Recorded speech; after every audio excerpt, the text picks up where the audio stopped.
I was just trying to have a good podcast. I don't want to throw out his name, but I know he's going to hear this. And I remember being in the gym, and the first time we were talking about certain things, and I just called you out. And somebody in the gym was like, I don't think I've ever heard anybody do that. What's up, Jake? Love you, Jake. But, Jake Bowman-Shaw, everyone. He's amazing. And dude, for who he's at and where he is in his life, I see nothing but greatness for that guy. Yeah. Genuinely loves to grow in a very uncomfortable space. But even I make sure at of that. times, he is like, okay, I wasn't expecting that. And I'm like, look, what's he going to do? Beat me up? Let's be real about the situation here. We're grown adults. I'm going to call him out and be like, this is what I saw.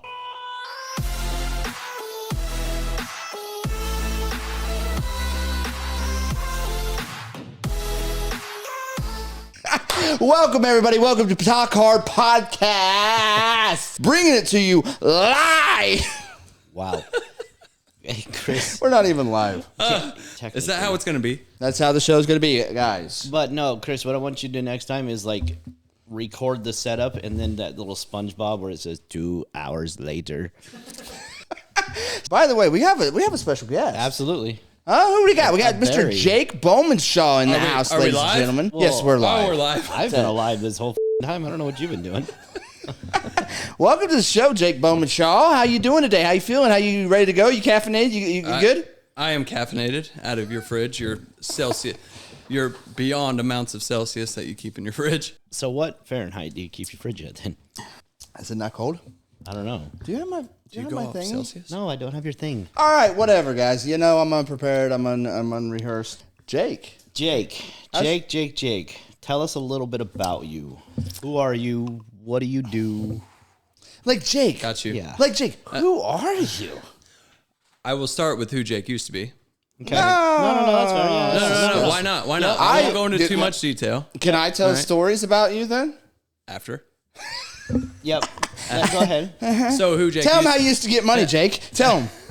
I did not do sexual favors. I'm just kidding. Go $20 ahead, is Jake. $20. Yeah. So, I don't know who Jake used to be.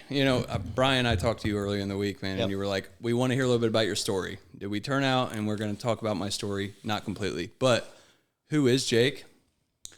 Jake is somebody that used to suffer with pessimistic anxiety, which I still am anxious. Hey, wait a minute, though, Jake. How nervous are you right now? Not nervous. I'm not nervous. Okay. But no, I used to be such a egotistical maniac, man, and I just ran the streets and I made everybody feel like they were less than, and I could take whatever I wanted from you and all this bullshit. Who Jake is now is I try to save people from being that person. Okay. Right? So I compare my story that I've went through in the past and I try to just help people, man, and just relate to them. Yeah, I'm a operations manager at a treatment center. What treatment center? Not just a treatment center. What treatment center? Yeah, what treatment centers you work at, Jake? Yep, go Do ahead. you know this one? Name drop. I mean, I do, but Evolve Indy treatment for Evolve Center Indies. for Recovery.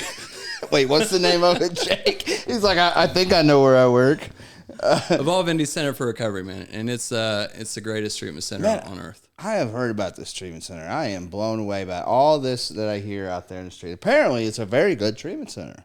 Yeah, we do. I mean, I've been through treatment like 9 times, man, and I compare that journey that I went through to what we do there, and it's amazing to see the differences. So you have that relatable aspect that we talk a lot about, like that relatable aspect. One alcoholic working with another alcoholic is without parallel, right. and I think that's profound, and I think it's the number one, like when all the years back in 1940, what was it, 1949 or 39? I'm sorry, it's skipping me right now. The AA was made, but anyway, I think it's 1939. Like Dr. Bob and Bill, and they just couldn't figure out how to get sober, and they were trying all these different things, and basically all the doctors and the hospitals that they had ended up in, they're telling them that they're doomed to death and they're never going to get better. And the one thing that started AA that changed the world, really, I could say that, because AA is worldwide, and it's changing millions and millions of lives. And the one thing that they found that worked, that started the whole thing, was the fact that one alcoholic went into the hospital and started talking to another alcoholic, and that helped him stay sober. Yeah, and like my biggest thing is when I'm sitting down with a client or somebody that's in there struggling, I relate to them and I just see their whole face change over. They're like, all right, they breathe a little easier. They're like, you're not just some guy behind a desk. Well, you're somebody I can relate to, and you're telling me some real life shit you've been through. Yeah, I used to say this all the time, Brian. I would say this all the time, and looking back on it, it was ignorant. Don't get me wrong, but I would always be like, I'd go into a treatment center, a detox, or a hospital, and I would, me, egomaniac as well, I would tell them, like, look, man, if you ain't shot up with toilet water, like, you and I don't even need to talk, because you have no idea where I've been, Yeah. So that's why it's important, and that's why it helps, and that's why it's profound.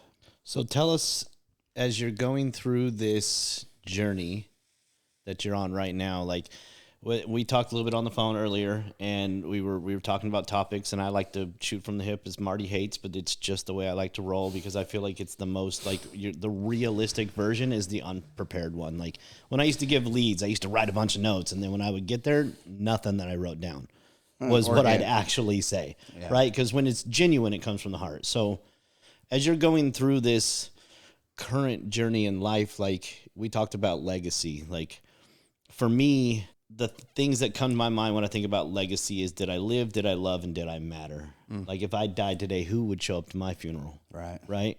What does that mean to you? So somebody asked me early on in my recovery journey, what does your legacy look like? They asked me, they're like, what does it look like for you if you died right now, if you were just to drop dead? And I just dropped my head down. I mean, I was just like, I couldn't even fathom the thought of it. And then I couldn't even think of what I leave I'm not talking about materialistic things. I don't have a fortune that I'm going to leave behind yet, right? I'm working towards all that. I like that. Got it. I mean, I'm working toward, I have goals. Yeah. But like, what words are the people are going to associate with for my kids and for my wife and for my family and friends? Like, what do they all really think of me? I think today, if I died, as soon as I left here, if I got in a car accident and died, everybody around me, I built this family, and I'm not talking about blood. I mean, my brothers and my friends in recovery and everybody I've surrounded myself with, my family would be okay.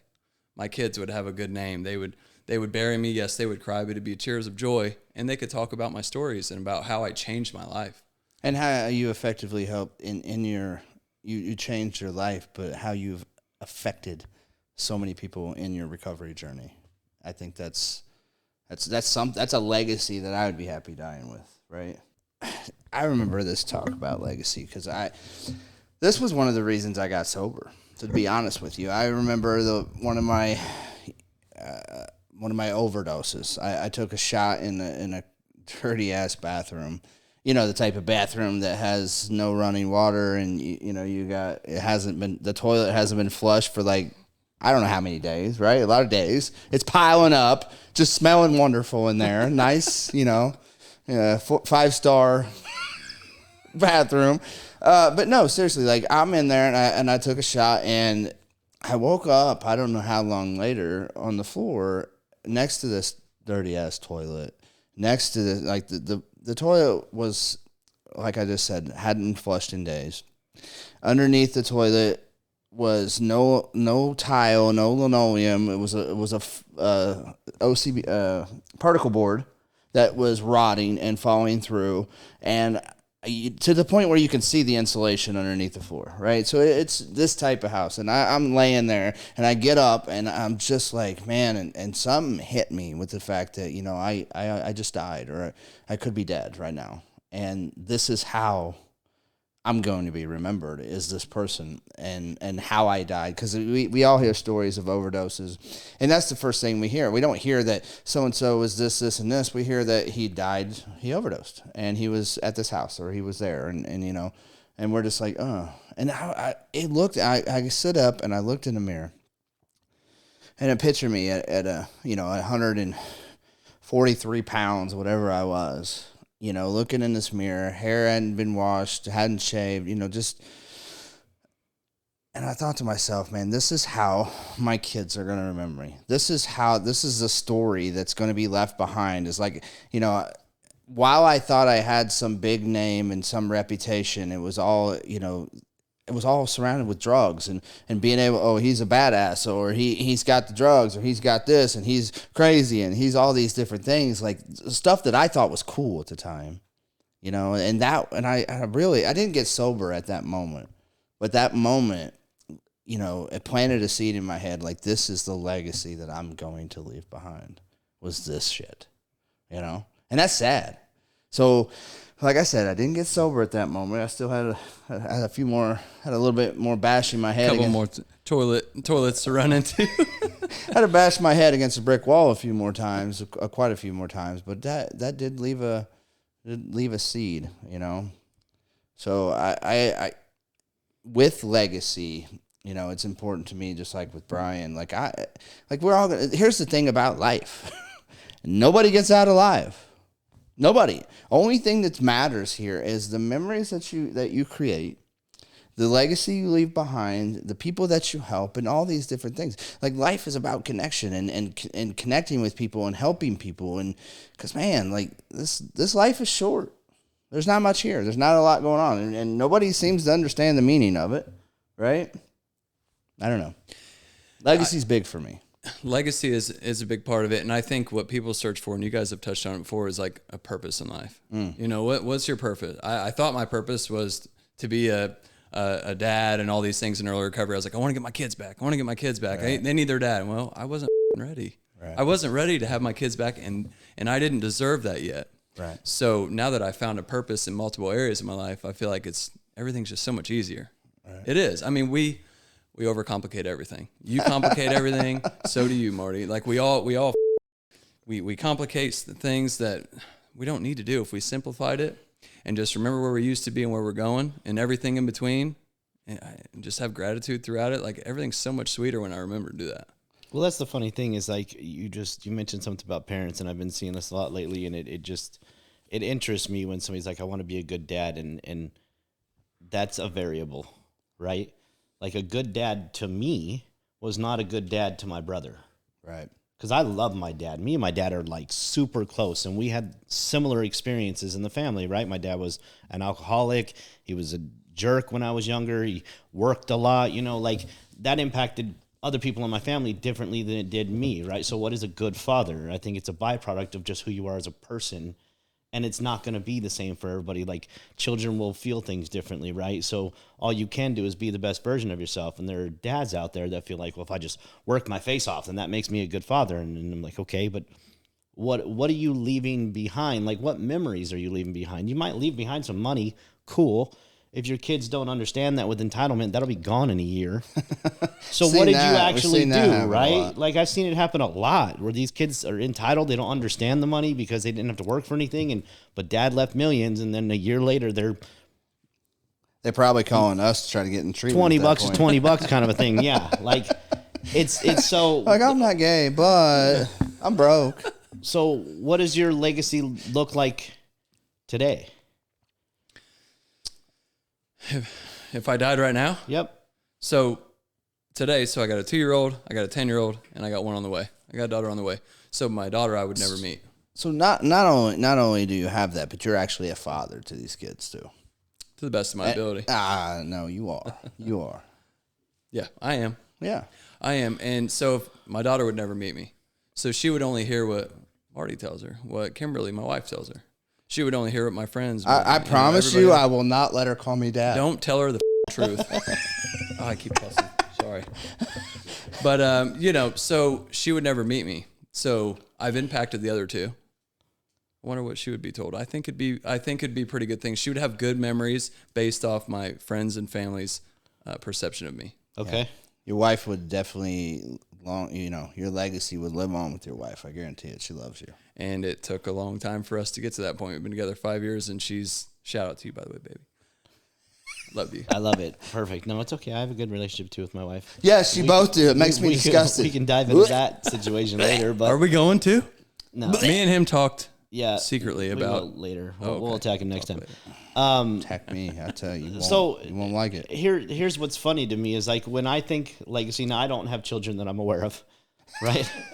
Father's Day is still a little scary. I saw a kid that looked just like you the other day. I've seen a lot of them that look just like me. He was in the gym. He's like, yeah, he had big muscles. And he didn't work out. He drove a Porsche. And he doesn't work out. He should have a little Tonka Porsche.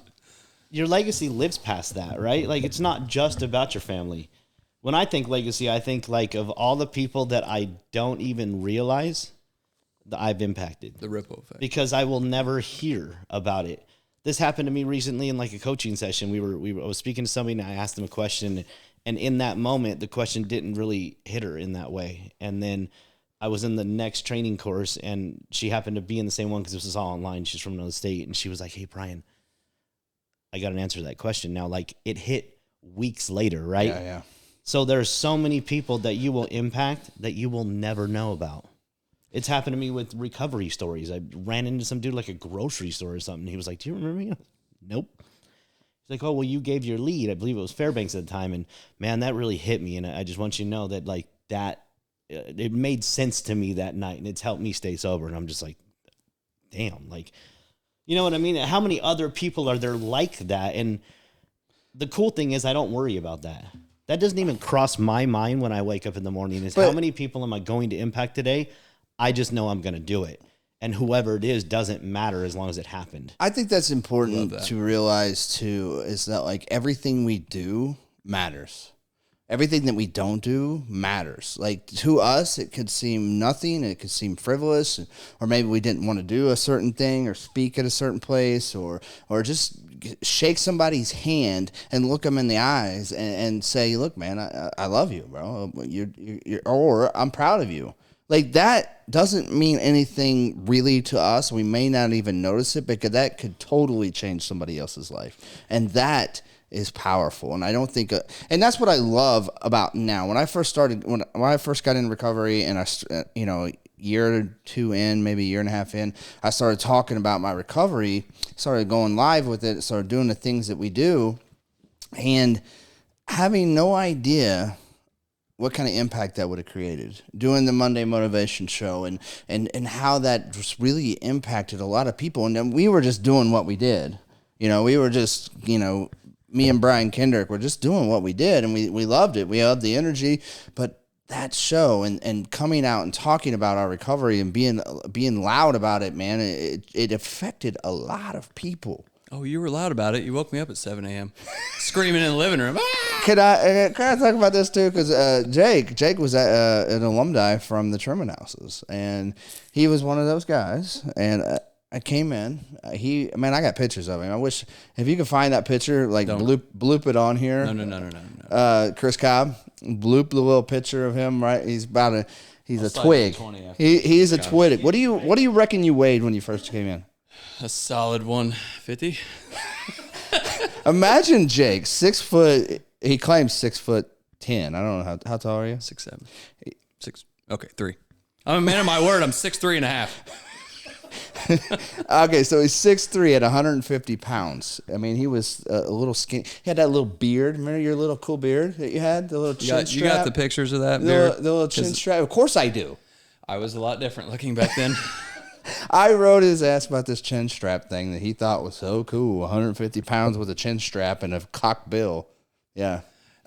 Anyway. I do look back at that, and I do not know what the heck I was thinking. I really don't. I'm so glad. That's one thing I say. We all have pictures for that, man. And I look at those pictures often, Marty, to remember how far. Dude, I had a goatee that was like 4 or 5 inches long, so I can't say too much. You know what I mean? It was a big, long, red goatee. I thought I was hot. Chicks dug it. But the point is, I'm trying to get to that. It's like Jake actually, his alumni, he's came through the program at Truman House, and he's worked his way. He basically got it out the mud.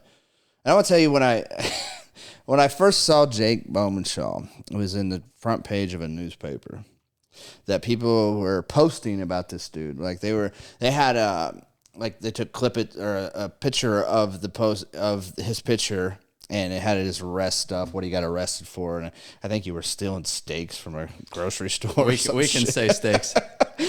Also, it was pork chops. Okay. What did you actually steal? It was like some shoe cleaner and like a pair of socks and the essentials. Pack of gum. I got caught with $128 in my pocket. So he had $128 in his pocket. He's robbing the IGA for socks, Dollar General, and bubble gum. Dollar General. But anyway, you made me sound so good though. Steaks and IGA. It wasn't even steaks, because it's only steaks we can understand. All I got from that was that his feet were clean. And he had good fresh breath. Right. I was fresh from toes to my mouth. No, I love it. Hold on. So, but hold on. Go ahead. Let me finish this because so people were blasting him on social media. Like I read this post and there was like, I don't know, 150 comments or some shit. Just people just like rip. This dude is a POS and he's a, you know, he's this, he's that, he's all these different things. And I'm reading it and I'm like, holy shit, what'd this guy do? You know, that was so bad. Anyway, I think your mom contacted me and I go back and I read it again. I'm like, yeah, I want this dude. Everybody hates him. He's doing all the things. He's acting in addict behavior. So I want him. And he ended up coming to the Truman House. I don't remember how that transpired exactly. Oh, well, you saved my life. Oh, I love to hear that. You saved my life. respectfully, you saved your own life. Well, respectfully, I didn't do it willingly for the first couple months. I was a knucklehead. I understand that, but and I'm not trying to discredit Marty by any stretch of the imagination. Yeah. What Please I don't. want people to understand when it comes to recovery, because I had opportunities too, right? Like I got a place to live, and I got the opportunity to get away from all of my struggles, but I did the work. Yeah. Period. Yeah. And People were there to support it, which did help. Don't get me wrong, but I had all that help before. I had parents that had plenty of money. I had all these things. I had friends offer to like send me to the Betty Ford, whatever the heck the fancy one was in California. Malibu. Like seriously, I had people that were like, I was once an addict. I had an old boss that flat out said, "I will pay whatever it takes." Like I've had all that. Yeah. So that only goes so far when you're not willing to dig deep. I say you saved my life, and then I made a life of my own. Okay. How about that? He showed me a little bit of direction. I took off from there. Yep. It's just like with anything though. If with an addict, an alcoholic, like if you're not ready to fully surrender to a new way of life and new behaviors and new thoughts and new thinking and new all these different things, then you're just not going to make it. I don't care if you're at Betty Ford or at Evolve Indy Center for Recovery. Poof, did you see that? See what I did there? Huh?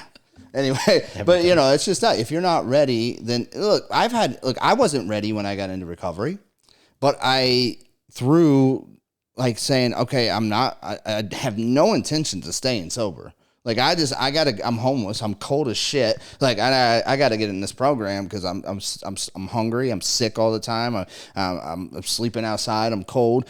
Let me in. And I had no intentions of staying sober. I just figured out, well, let's give this a try for a little bit. But something happened along the way. I started listening to direction. And I'll tell you what. I'll tell you one thing. One little thing that happened was I walked into my first AA meeting, and there was a guy chairing the meeting, and I could tell that he could tell that I could tell we could tell. But anyway, he had been where I'd been. You know, he had tattoos. You could tell he's been in prison. You could tell but he stood up, and I'm in the corner, right? I got my arms crossed, my hood up, you know, looking like I've been in a crock pot for 6 months, you know.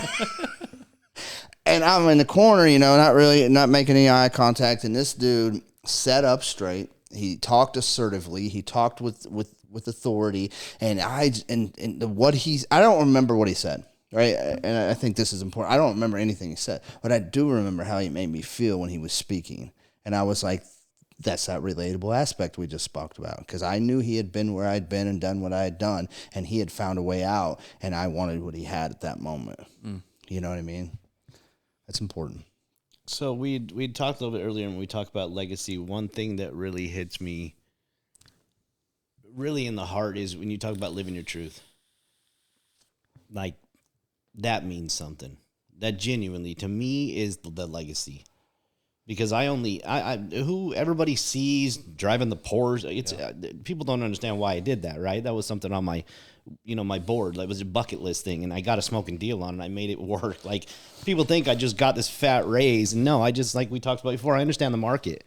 Like, I wanted something bad enough that I found a way to make it happen without it affecting my life. Or financially. Financially, right? Like, it cost me $100 more a month to drive that.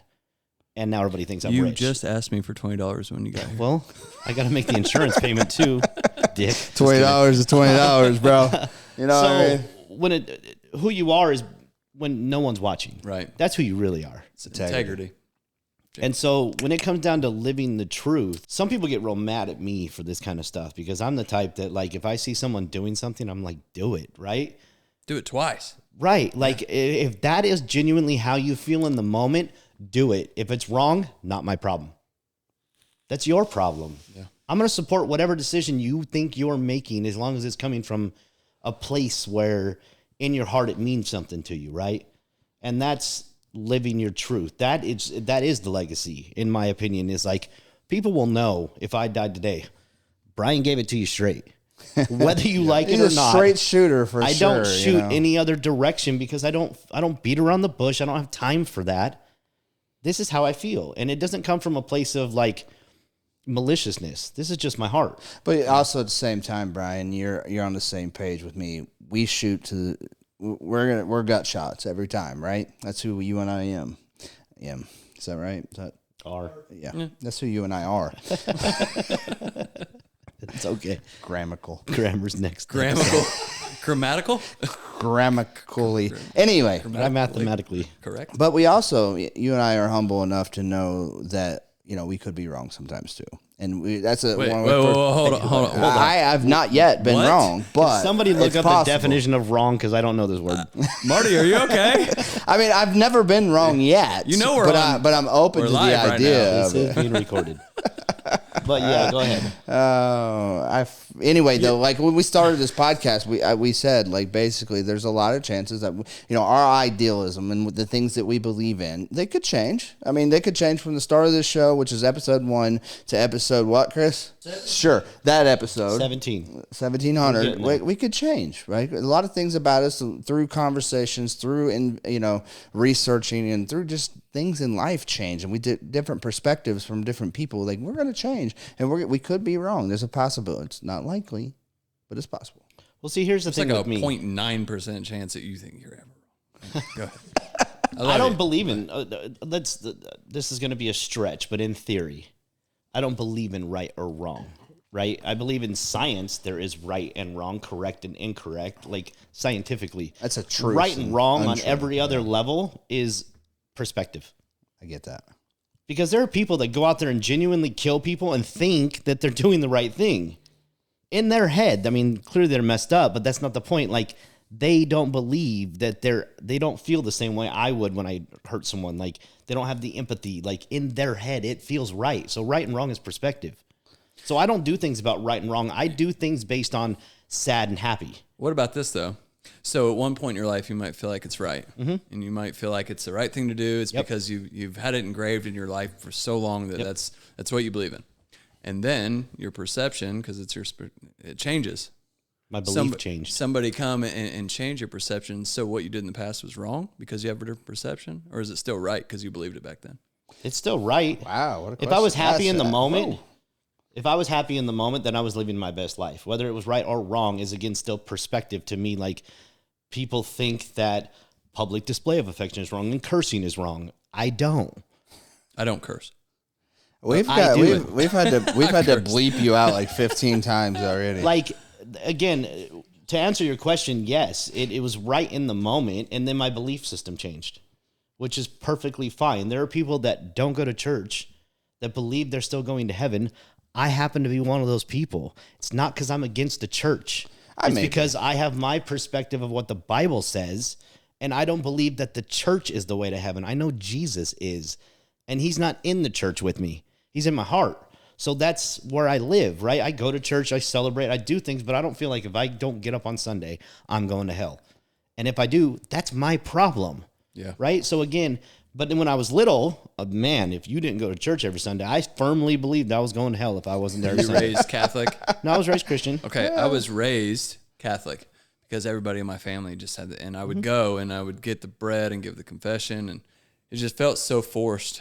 I just felt so forced into it, and that's my truth. Didn't you grow up in Germany or something? Nazi Germany or? I'm from Germany. Yeah. No, I was born in England, but I grew up in the U.S.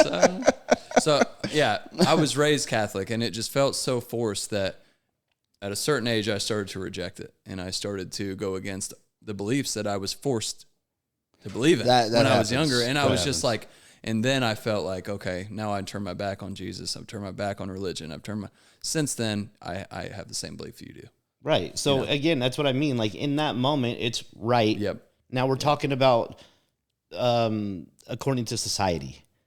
F society. I don't care what I live my life not caring about what anybody thinks but my parents and my wife. And Marty. even that And Marty. He and cares. even that is subject to things. Because me and my wife have that relationship where it's like, I'm me. This is who you married and you knew it from minute one. So I'm going to still be me even when it rubs you the wrong way. And I want the same from her. We've had these fights where it's like, what can I do to be better? Nothing. This is about us finding the adaptation, not about you changing who you are to fit my narrative. Right. That is not sustainable. It never works. And I hate when people do that kind of stuff. Don't tell me what you think will fix this. It's not about fixing it. It's not about right and wrong. It's about us being happy. Coexisting. So let's find the happiness in this space that works for both of us. And so I believe in sad and happy, and I believe there's a balance to it. If you were happy all the time, then what is it? It's just existing, right? So you have to have sad, and I have sad in my life, and I have struggle, and I have all these things. But I don't do things based on right and wrong. I do things because I know my heart is pure, and that I don't do things from malicious.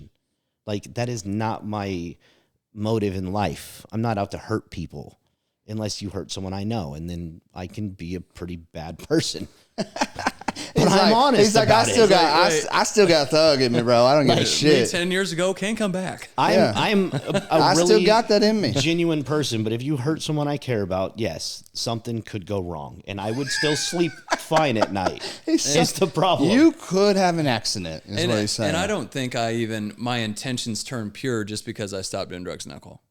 Right. And I used to feel that way. Okay, I stopped doing drugs and alcohol. Now I'm going to be this perfect human, and I'm going to have these great thoughts, and everything's going to be great. And I still was a piece of crap.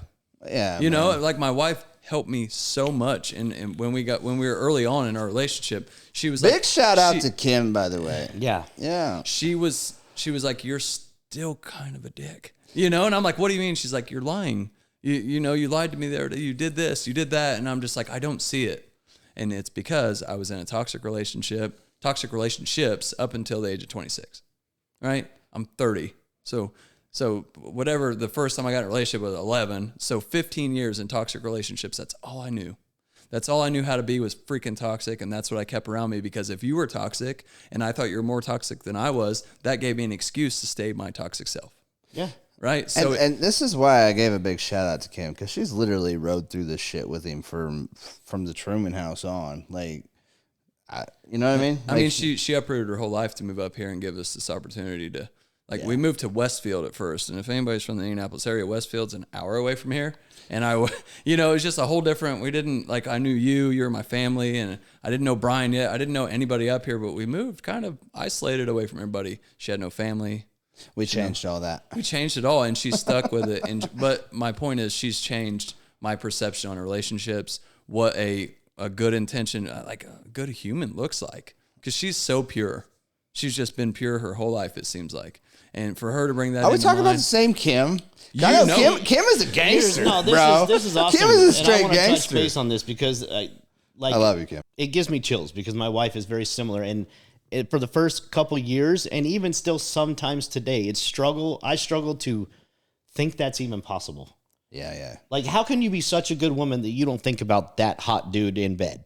Yeah, I mean, Like, I'm like, how is that even possible? Well, Brian still thinks there's a good possibility the neighbor comes over once in a while. he's like, I've seen the girl next door. That's the guy next door. Right. Like, that was so hard for me to comprehend, right? Because every relationship that I have been in was beyond toxic. Like, I'm talking like sleeping with another dude, engaged to him while living at my house. You slept with the other.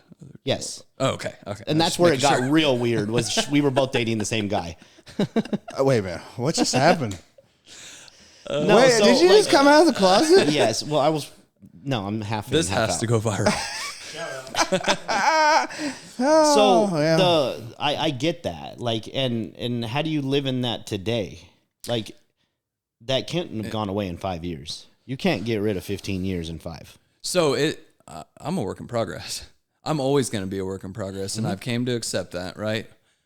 but I've seen the changes in myself from year 1 to year 2 to year 3 to now. I mean, 5 years. Yes. Has it changed significantly? Do I still have things to work on? My first instinct sometimes isn't the purest, and she checks me. She's like, "Hey." Did she know it getting into it? She had I think When I she would. met you, did she know what she was getting into? I think I was pretty good at masking it. I to be honest, But- I think in the first 6 months of any relationship, you put on that best. mine. Okay, well, you're Brian Gordon, but Yeah, you do. You put we on can't that. even You put compare. on that best, act, or maybe not even act. You just put on your best self. And I was fresh in recovery, and I was doing these things. I was feeling good. I was hitting the gym, but I was crappy at relationships. I compared her to every other woman I used to be with. Kim's smart. She understood. I mean, I don't give a shit. She knew. She's not. She might have had an idea, but I don't think she knew the full extent of like how I was sick. But she And basically it's- made you live in your truth, right? She 'Cause did. She was like, I'm not going to have it any other way. Yep. I know what bullshit smells like, She does not and put it up stinks with it. in here, and I'm calling you out. Yep. And you had to live in that space, right? So when it comes to the truth, I believe that the truth is the most freeing experience that you could ever live in. And sitting down with my wife on our first date, Oh, boy. going through all that was like, Look, I want everybody to know out here, like Brian is an exception to this. Like he sat down on the first date and told her, look, you said everything, but I'm a piece of shit and I'm going to cause nothing but havoc in your life. Do you still want this? well, I did offer to buy dinner.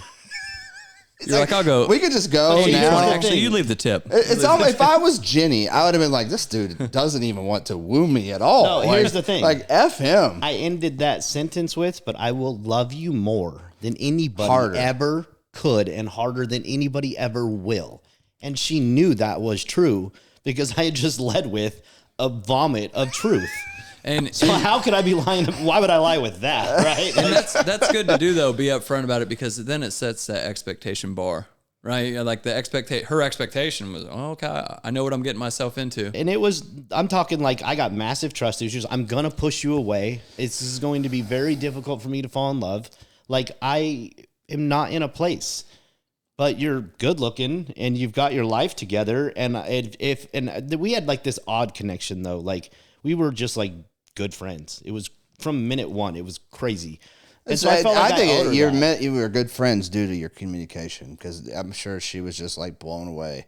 Like, holy shit, like this dude is going to lay this all out here, which makes her intrigued even more. She's probably never came across anybody who was anywhere honest, He literally ripped his heart out and set it on dinner plate. No, it wasn't even a heart. It was his vomit. I felt like I was in this weird space when I left that. I'm like, that's either going to go really well or really bad. She's either going to call me before I get home or never again. So can we get off relationships? No. Hold on. Holy Hold on. shit. Well, we went.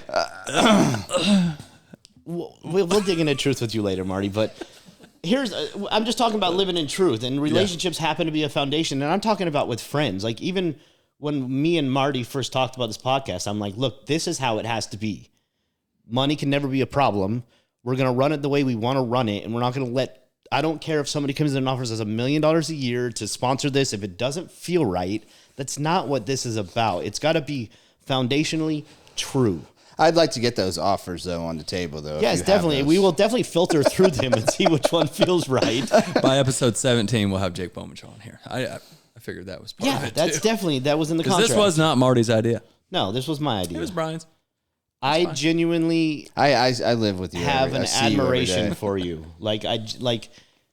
Oh, let's really because honest to God, Yeah, that admiration. Look, you bro, were just a good person, and you may think that sounds like the stupidest thing I've ever said, but who you are today, like from minute one when I met you, there was just something about you that I saw this hunger, this drive, this determination to do something, and it wasn't about anybody but you.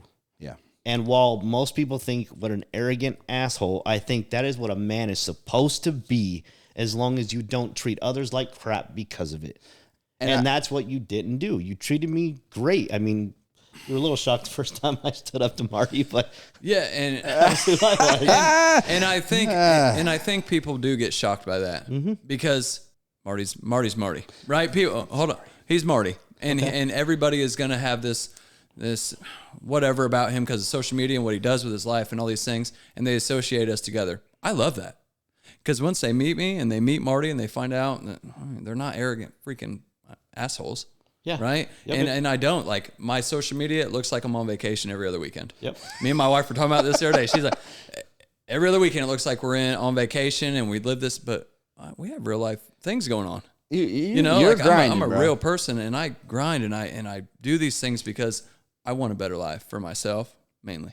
Well, I mean, look at then your it has grind. that ripple effect. Look at your grind, everybody. though. I mean, really look at your grind. Really, I think a lot of us don't take the time to really, because we get wrapped up in life, we get wrapped up in the grind, we get wrapped up in our careers, we get wrapped up in the gym, we get wrapped up in our relationships, and we don't take that minute to just stop and be like, holy shit, like 5 years ago, I was stealing socks from steaks.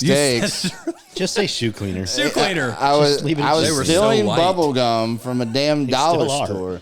You know what I mean? And really think about that though, because like, dude, you were on the front page of a paper, 5 years ago, and today you've made it through, you've grinded it through, you've got into relationships, you've had babies, you're becoming a father, you're a facilities manager at Evolve Indy. I mean, and not only that, I mean, if you look at that, that's phenomenal right there. Mm-hmm. But the lives that you get to work with every single day in recovery, in treatment, I mean, like I see the reviews that we get. And almost, I'd say 60-70% of those reviews are talking about the staff at Evolve Indy. They're talking about Jake. They're talking about so-and-so. They're talking about the behavioral health techs. They're talking about the therapists. They're talking about Annie. They're talking about all these people. And, and they're talking about you a lot. And how you, like, sat down with them and you actually gave a shit about them. And you actually cared for them. And that's the first time many addicts and alcoholics have ever really felt that.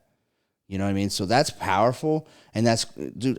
Could you imagine like 5 years ago when you were 150 pounds with your little beard there? So you're 5 years sober? It was a chin strap, and it was very even on my face. No, it Okay. wasn't. It wasn't. So hold on, you're 5 years sober? I'll have 5 years in August. Yeah. Okay, I'm 5 years in July. I'll be Sorry, July June. what?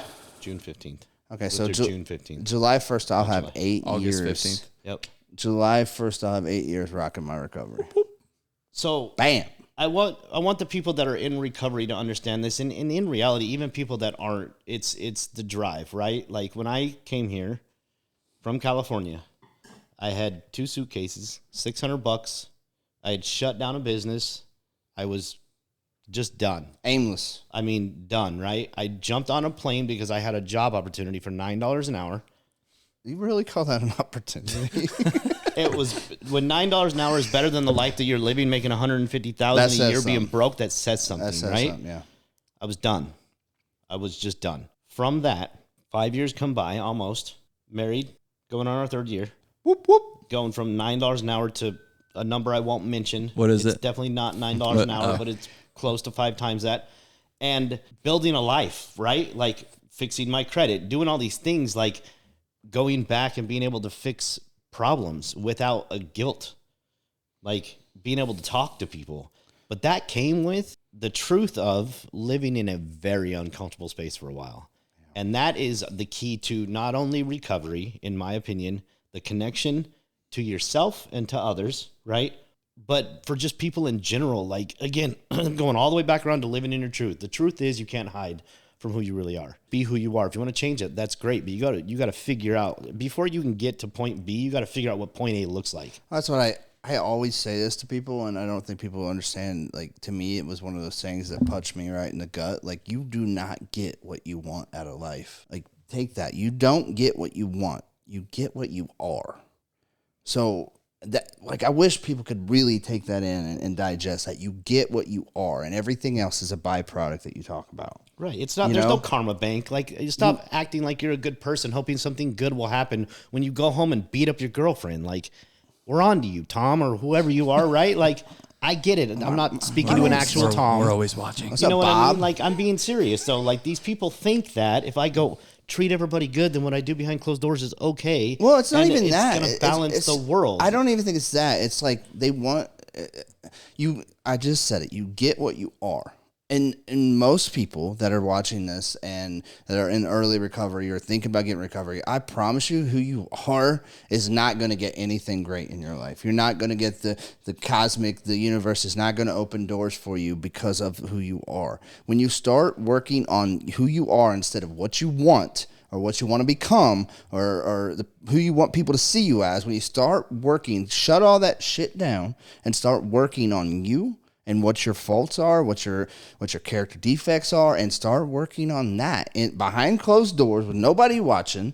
That's when the real change is going to start taking place, and then all the residuals will come in after that.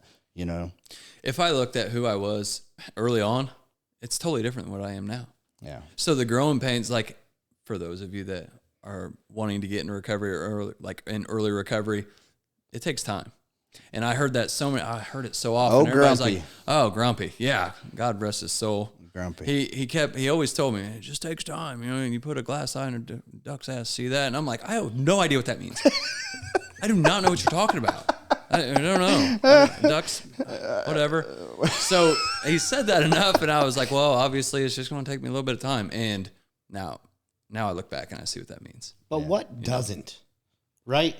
Like, let's think about it. There are people that are like naturally gifted at things, right? Like, that's cool. You're a natural athlete or whatever, but you still were not great without years of doing that every day. Yeah.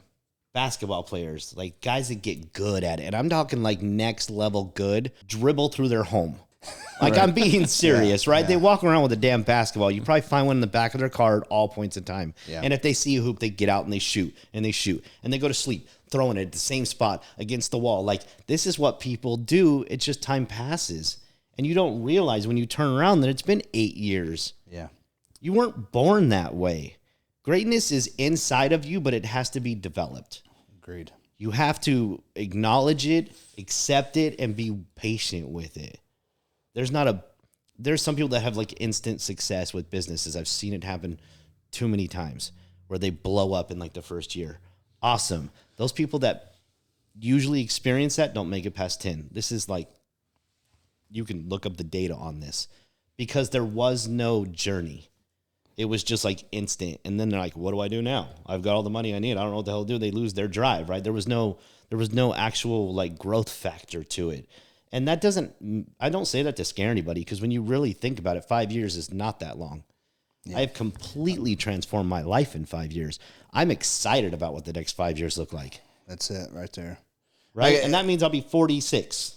That's it? Still young. Oh, gosh. Twice your age. Yeah. 30. Yeah, whatever. He likes to throw that. Yeah. He hangs out with older people, and he's like, "I'm 30." Tell you guys something. I'm proud to be 30. We're happy for you, Jay. Everybody always asks. I didn't even get sober until I was 35. But. Everybody asked me like, "How were your 20s?" And I was like, "I don't." They were split right down the middle. Half of it was chaos and misery, and it was just terrible. And then the other half, it was my 30s is gonna be my best years. Yeah, you go.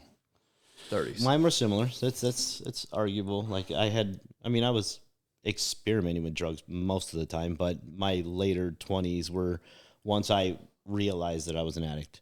Meaning, like, I had more of a opiate addiction that got forced onto me. I didn't realize the psychological impact of like what it felt like when like I got divorced, my wife left. I was like, cool, see you later. Wait a minute, holy crap.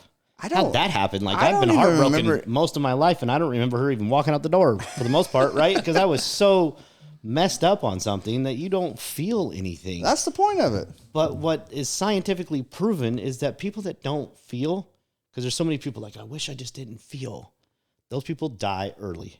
Damn, I want to die because early. They don't know what pain is supposed to feel like, and so they've adjusted to the new pain, and then when something serious happens, it's normal, and then they die of a heart attack, stroke, all these things because they've gotten numb to so many things.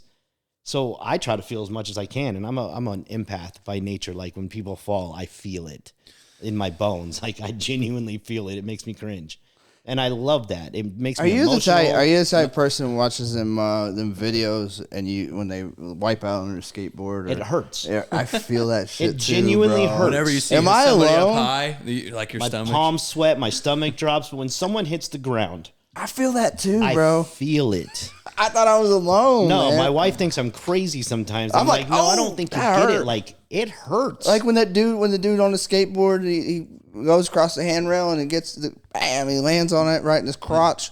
You feel that? I do. I swear to God. That's why I can't watch that shit. I miss my left testicle. That dude that wrecked the skateboard broke my testicle. And it wasn't even me. I didn't even do it. No, but Jake, like, my question to you would be, in speaking to anybody, if I were to give your eulogy, let's just go dark with it. I don't give a shit. This is going to be fun. Oh, God. If I were to give your eulogy today, and let's play you as me, what do you think I would say? Jake Bowman was, give it to me. So I think you would, you're very theological. So I think you would go into some great detail about how I was compared to a Greek god. Okay.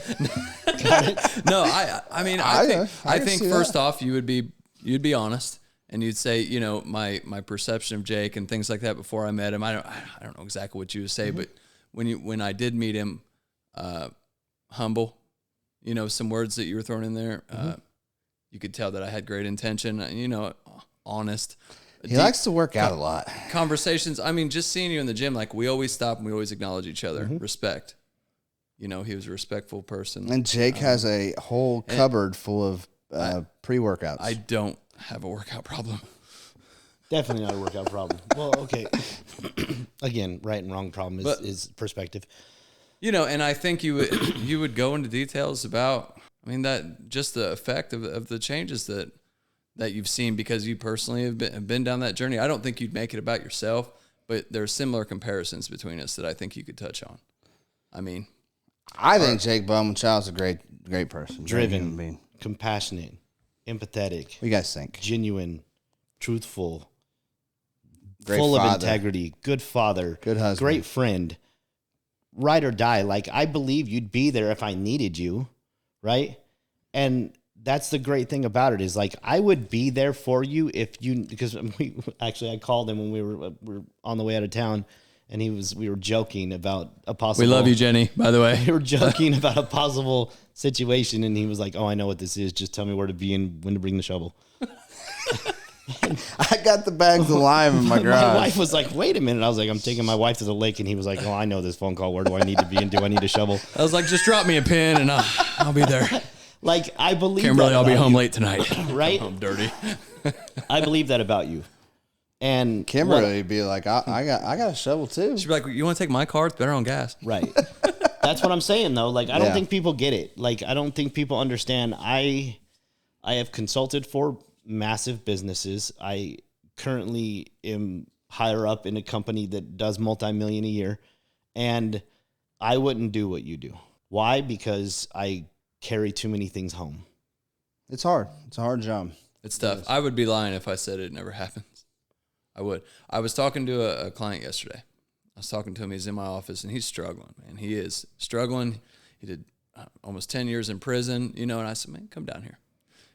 Let me tell you a little bit of something. Let me tell you a little bit about me, and let me first relate to you. Let me look you in the eye, and I'm going to give you that respect because I know his past. I mean, he told me a little bit about it, and at the end of the conversation, I told him I was proud of him. And he looked at me and said, that's the first time I've ever been told that in my life. First time anybody's ever looked at me and said, I'm proud of you. And I mean, he gave me a hug. You know, I mean, he's a big dude. He's been in prison 10 years. He stood up, he gave me a hug, right. Tears in his eyes. And it was just like, did I take that home with me? Yeah. I took that part home with me. And I wish the positive parts are the only part. I do take some negatives home with me as well. Right. And as you should. And I take negatives home with me, but I'm just bitching about somebody calling in sick or the fact that I had to go install 6,000 pounds of granite or something. If you're watching this show, do not call in sick again. Ever again. You know, like, I want people to understand what it genuinely looks like to be you and to be Marty, because I do have respect for it. I thought about it. Now, coaching is different, and I'm always willing to work with people in recovery because of my experience with it, right? But living it. Can I just say this? So, like, working in recovery and working in treatment is, and you know, a lot of people, you know, when I first got in sober and I first got in recovery and I was thinking about, you know, I'm one of those guys like, I want to become a drug and alcohol counselor. I have no idea what that is, right?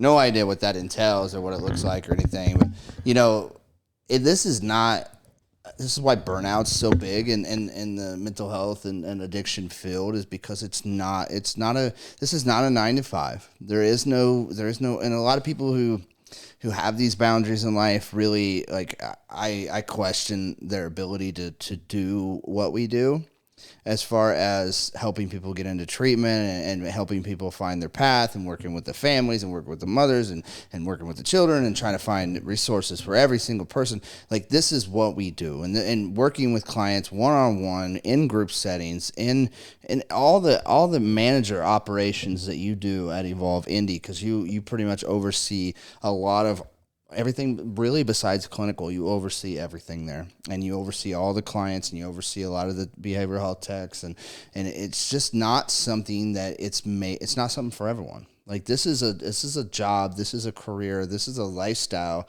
It is a lifestyle. It's not, you can't look at it like a job. This is a lifestyle that we took on because this is ultimately, for me, Jake, I don't know about you, ultimately for me, this helping people keeps me sober.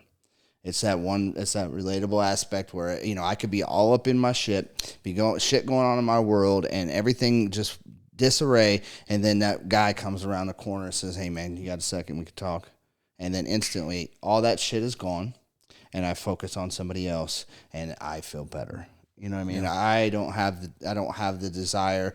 You know, if I stayed in all that disarray, maybe a thought of a drink would come into my life. You know, but since I ran into this person, and he's gonna lay his stuff on me, and I'm gonna try to help him out, I'm gonna try to coach him into where he needs to be and what he needs to do, all that's gone. You know, so I guess the end result is this is not a job for everyone. It takes a special type of person. You are like Jake. When I hired you in, I was like, okay, he's just going to come in and he's going to burn out in a few months, and he'll probably move on to another career. You know, he'll probably go back to, what'd you do, painting? He'll probably go back to that anyway. Cleaning shoes would be my guess. Stealing the socks. guy in the mall. Stealing socks. I thought that's why you were stealing the shoe cleaner, and that's why you had $128 in tips. Yeah, I had a side hustle. Okay. It was shoe whitening. Okay. Hey, I don't care what you are in life, as long as you're the best at it, you know. But here's what I want people to understand, and I don't think they get. As you explain all this stuff, the word servant comes to mind. And in society, you would be less than. But in reality, you are greater than, technically. And I don't mean like you don't look down on people. I mean, it takes a special kind of person to wash someone's feet or sit with them in the darkness. Yeah. And not judge. Like, the reason I connect with so many people is there is no judgment from me. I don't care who you are. I don't care where you've been. I don't care what you've gone through or are going through. And I'm not going to act like I get it, because my story was similar, because I don't get it. I'm not you. I'm just going to sit there with you, because I do recognize what it feels like, but I don't know what it feels like for you. And I want to know. And that takes a servant. Right. And I don't think people understand that service of others is the greatest joy in the world. Yeah. Monetary value, sure, it means a lot. You know, everybody wants to make good money in life, but that is not the purpose that I do what I do. It's not. 100% I can look you in the eye and tell you, I don't care what my salary is. I want to make sure that I make an impact on people's lives, because that's my purpose today. Like, that is who I feel like I'm meant to be, is somebody that helps other people. I've been through the struggle. I know what it looks like. I lived it. It wasn't for me. It was played out in the end for me, right? I did not want to live that way anymore. So now I do everything I can, because how many people overdose a year, Marty? Just shoot a number out there. 80,000. 80,000, right? I cannot impact 80,000 a year. That we are aware of. Right. 92,000. Yeah, I mean, there's probably hundreds of thousands, really, in reality. Now we're talking about overdose deaths, right? Like, yeah. Overdose deaths, right? Yeah. Was 92,000. That has nothing to do with the close calls and ruined lives, and ones they recognized as suicide, because after they did that, they shot themselves. And I'm sure a lot of those people got the COVID check box. And we talk about that ripple effect in the positive way. We've all talked about that. What about the ripple effect in the negative way? Yeah. Of 90,000 overdose deaths? That's 1 million some people. I'm sure. So if I can impact one life a day. You know, that's my goal. I wake up and I don't focus on, I'm going to work today and I'm going to have a problem at work. Because let's face it, I go in and I expect clients to struggle. and I expect clients to have something going on, I don't look at it as a problem. I look at it as I'm the person that can help them come up with the solution. Come on, baby. I'm solution based. Come on, baby. And that's totally different. Well, that's what a problem is, and I don't think people understand that. Is a problem only means it's that an you're opportunity moving for a forward. solution. You're moving forward. That's the only way you can get to a problem. Yeah. Is you have to move far enough forward to see a problem, and that means that you need to find a way to move past it. That's what a problem is. Otherwise, you're just living in your space. And clients, I'm going through this, I'm going through that, and I said, you're not going through anything right now. You know what you're going to do? You're going to grow through all these things that you're going. It's all opportunities for growth, and they might not see it at first, but after about 30, we're 35 to 45 days. That's not very long. So we try every day to get their attention and tell them something of value. And after that 30 days, we see it. We see it tenfold. They're totally different people than when they come in. They come in broken. They come in, you look in the mirror. I remember looking and just seeing just nothing.